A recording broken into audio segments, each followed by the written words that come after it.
This is podcast number 8, Intervention Specialist and SPED Parapro Aide's role in the special education process.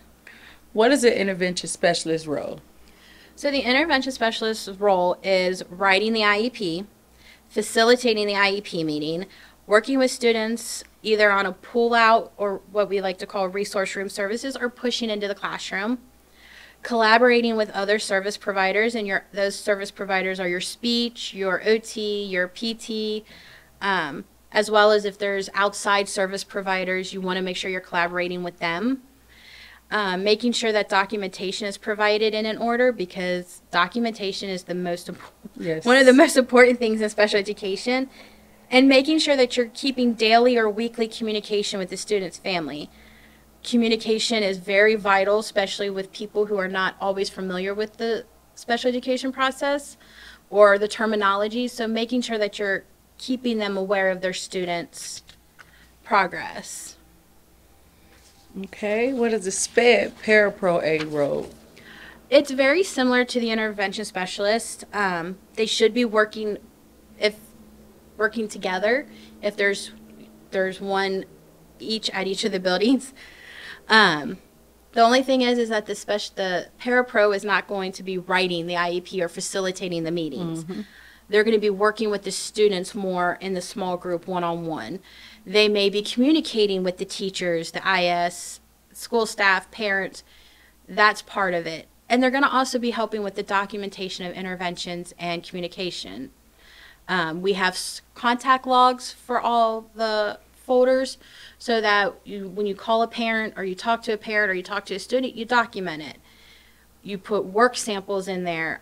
We have a IEP service log where you document the times that you've worked with the student in a given week. So documentation is just as important for the Parapro aide as much as the intervention specialist. How do they work together? They work together on implementing that IEP. The intervention specialist should be guiding the Parapro on what they need to be working with the student. They should be helping the Parapro, work on those goals, explaining the goals, why we have those goals. They should be working together on what worksheets or supplemental work is being pulled for that student. They should be also talking about classroom work, what needs to be done to help that student. So it's very much a very tight partnership with each other, and they should be each other's like buddy or best friend in a way that they're building each other up to make sure that the plan is being implemented appropriately for the student. Yeah. So is there anything else that we need to know? So intervention specialists and SPED Parapros should be having office hours for the general education teachers or even the parents, so they can come in, ask questions. For the teachers, so they can look at the file if they need to look at that. They should be available to the students. Yes, you'll have a service schedule for the students, but sometimes the students might need to come in and ask a question. They may not remember what day of the week it is that they're supposed to come. The other things that really need to be mentioned are confidentiality. I know I mentioned it in a previous podcast, but I mention it all the time because that is very vital. If you let information out on a student, you could be held liable. Also, not confusing your students. This is more for special education, the intervention specialists and the aides. We don't want to see Johnny's work in Timmy's folder. That's concerning, that's a red flag, and could be detrimental, especially if the state comes in, which they could do, and look at our files at any time. I do like to point out that as part of being special education, we try to teach our students to respectfully advocate for themselves. If a student is asking for their accommodations, we need to make sure everyone is complying with that. If a student asks to see their intervention specialist, then give them a note and let them see their intervention specialist.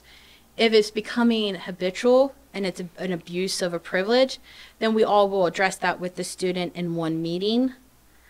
We we're trying to avoid confrontation. Our students, a lot of them have emotional behaviors, and we're trying to eliminate suspending them. The state is coming down on disproportionality, which is too many Black students are being labeled emotional disturbance and then being suspended at higher rates. Mm-hmm.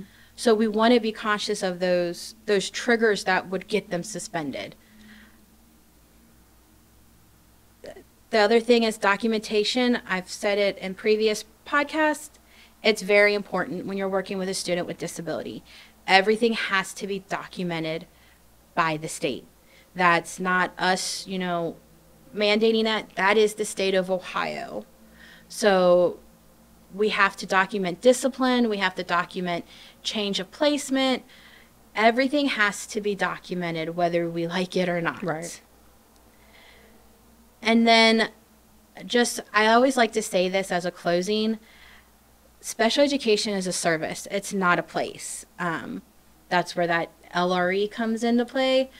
Everyone assumes that if the student has an IEP or they have special education services, they need to be in a specialized class. Mm-hmm.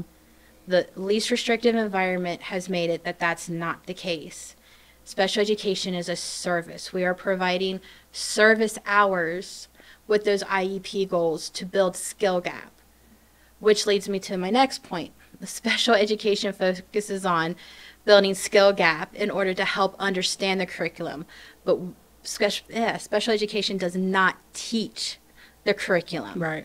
We do help in modifying the curriculum if the student has modifications, but we do not teach the curriculum because mm-hmm. we are trying to take that student, that 10th grade student on a second grade reading comprehension level, and build that skill gap up so that they can understand your curriculum. So those are kind of the key points, and I will say it one more time. Confidentiality is so important. Yes, it is. I will say that if you need to get a hold of me, again, I'm Mrs. Sarah Miller Willis. My email address is swillis, WILLIS, @Don, DOHN, Cincy, CINCY.org. My office location is at 6601 Hamilton Avenue, Cincinnati, Ohio, 45224.